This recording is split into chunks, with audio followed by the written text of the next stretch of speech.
Hi, I'm Natalie Porter from Immaculate Confections and I'm really excited to have been working with FMM Sugarcraft designing new cutters. Today I'm going to show you how to use the seasonal leaf cutter set and we're going to make some beautiful autumnal leaves.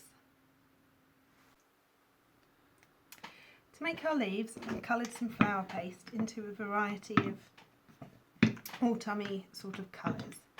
So this one here, I've got a nice sort of muted orange colour. Then as always, if you find you're sticking, you can just use a little bit of corn flour to stop that. I'm going to do this leaf here, so press firmly and give it a wiggle. Remove the excess from the outside. And then, if you need to, you can just use a little ball tool or something to poke the leaf through. So that's one of them.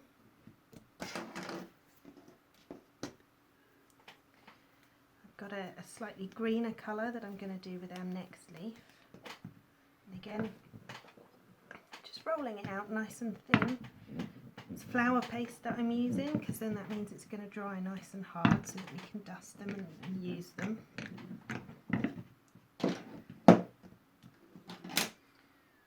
So that's this one here.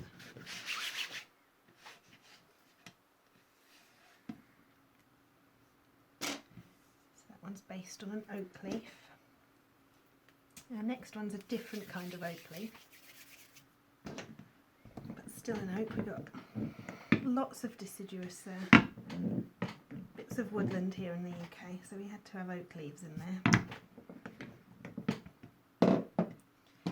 So again, press firmly, give it a wiggle.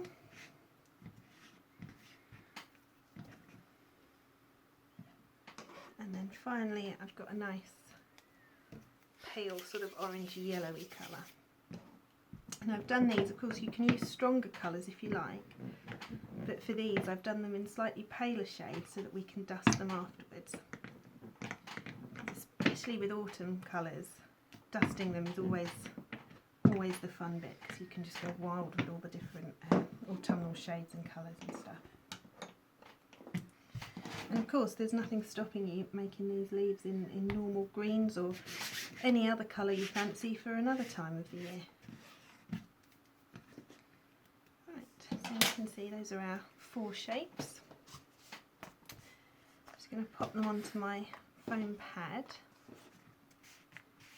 and we're going to use just a ball tool just around the edge, and we're just softening it up slightly, giving it a bit of shape and just removing that sort of excuse me, that sort of harsh cut edge on there.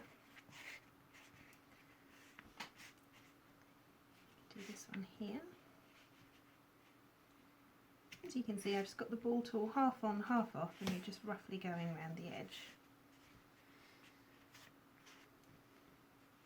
Nice big one.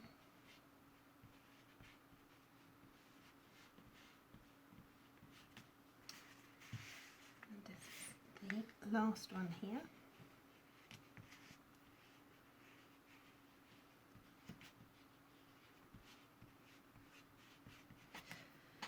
So to vein them, I've got these great blue veiners from the veining set 1. I'm just going to line the middle up and press. And you can see that it's got that detail on there. And I like to just whiz around the edge just once more to give it some shape. This one here, we can use that same one again. Just pressing it on. And once more, just going around the edge to put that shape back in it. And then for this one, what I tend to do is use my rose leaf veiner. And I'm just going to use it twice, like that. And if you want to, you can angle it so that it's matching up with the sort of the fingers on the leaf, so that we've got all the veins there. And again, just going around the edge with the ball tool one final time. And then lastly, we've got this big one here. Now again, what I tend to do is use the veiner more than once. So we've got once on that central finger there. I'm going to use it again on the right and once more on the left there. If you preferred, you could always do it with your rose leaf as well, same principle. But you can see that it's putting those veins on the leaf.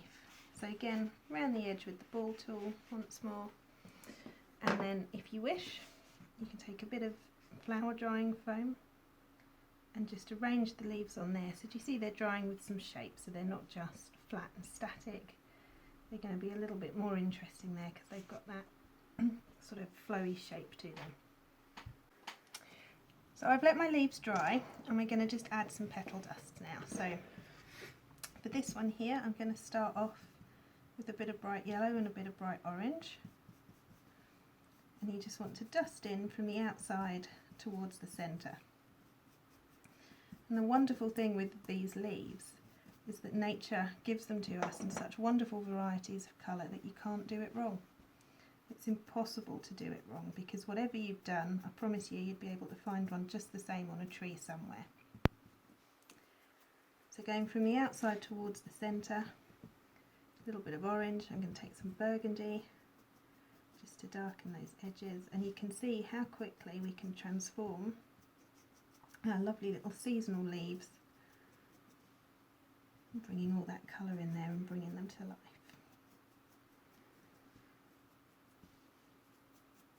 So that's one of them there. Pop him to one side. We can take this big one, because I've got a slightly more yellow base colour there. I'm going to go in first with the yellow and the orange just to brighten it up a little bit. I'll just do some orange around the outside. Actually, I think this one I'm going to do mostly yellow and orange, will make him really bright.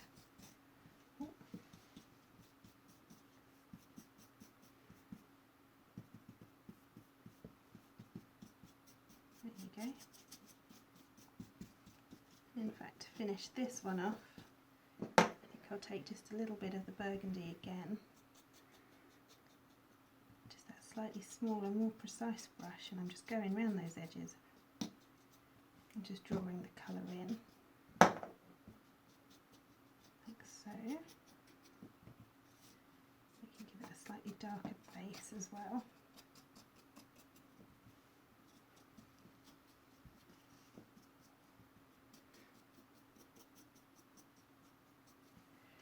There's another one. We've got this one here with that sort of greenish base, so again we'll start off with a little bit of that sort of orangey yellow that we've mixed there.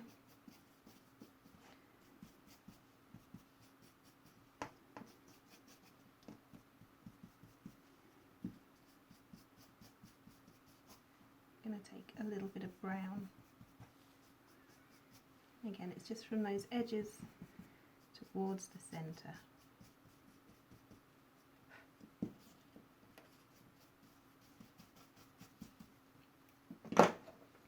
Again, slightly smaller brush, get a little bit more precise.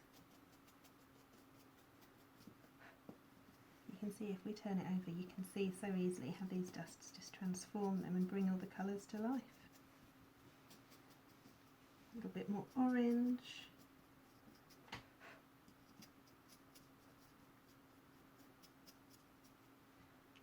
One there, and then finally we've got this one here that's quite green,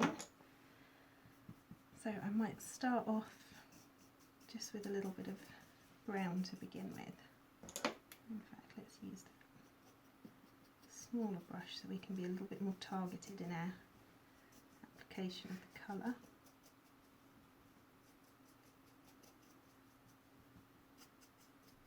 Like that.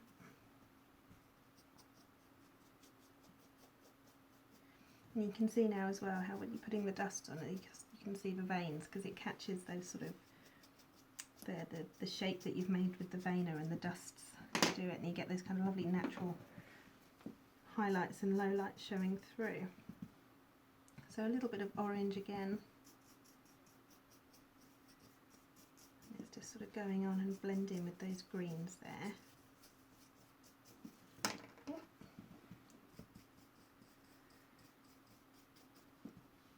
little bit of yellow. Do you see what I mean? That you really cannot with these get it wrong, because nature gives them to us in just so many colours that it's a really fun thing where you can just attack them, and if you're too heavy-handed, break one. However, do you know what? Nature isn't perfect, and nor are we as sugar crafters, so I'm just going to go with it. I'm going to dust that edge up, get that out of the way, as if that was how it was supposed to be, and we'll finish this one off with just a little bit of burgundy on there as well.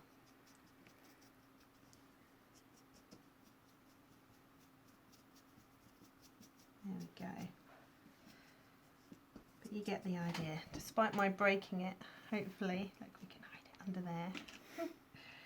You can see how quickly, with these great shapes, the veiners, and then those dust on top, you can make lovely arrangements of autumn leaves. I hope you enjoyed that little tutorial on using the brand new seasonal leaves from FMM. I'm Natalie Porter from Immaculate Confections, and despite having broken one whilst I was dusting them up, I hope you'll agree they look lovely. And I look forward to seeing what you guys make with the seasonal leaves.